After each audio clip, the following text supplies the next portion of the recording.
এখানে পেঁয়াজ, রসুন, কাঁচামরিচ, গরম মশলা, জিরা, আদা, রসুন সব কিছু দেওয়া হয়েছে, তেজপাতা দেওয়া হয়েছে। যেহেতু এটা বাইং মাছ রান্না হবে, তার সাথে শিং মাছ আছে, তার সাথে ট্যাংরা মাছও আছে, মিক্সার করেন না। তাই আমি আজকে একটু ইউনিকভাবে মাছ চচ্চড়িটা করতে চাই।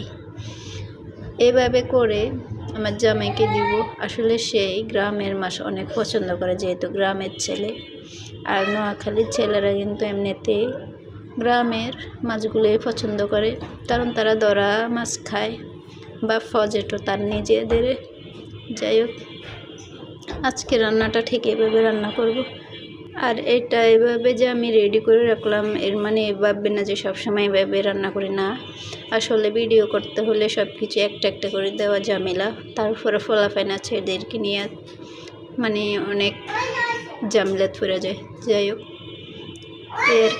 আর এসে পড়লাম আমার রান্নাতে। এটাকে কী বলে আমি জানি না, বাদামা বলে, শিম, তারপর গাজর আর শোল মাছ, আর হলো আমাদের দেশি কই মাছ। আম্মু ফাটাইছিল, আসলে আমার জামাই অনেক পছন্দ, তাই ফাটাইছিল অনেকগুলো মাছ। আর কি। আর রান্নার ফাঁকে আমি বাগানটা একটু ঘুরে দেখে যাচ্ছি। আসলে আমার গাছপালা, পাখি, পশু পাখি এটি অনেক পছন্দ। সব কিছুই আল্লাহর সৃষ্টি, সব কিছুই ভালো লাগে, কারণ চোখ দিয়েছে সুন্দর দেখার জন্য, মানুষের সাথে বাজার জন্য না, মানুষের সাথে মিশে চলাফেরা বা সব কিছু কাফন করে নেওয়ার জন্য।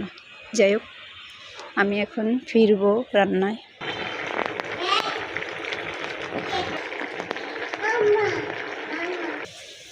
ভালো করে এটাকে নাড়িয়ে ছেড়ে আমি টমেটোটা দিয়ে দিব।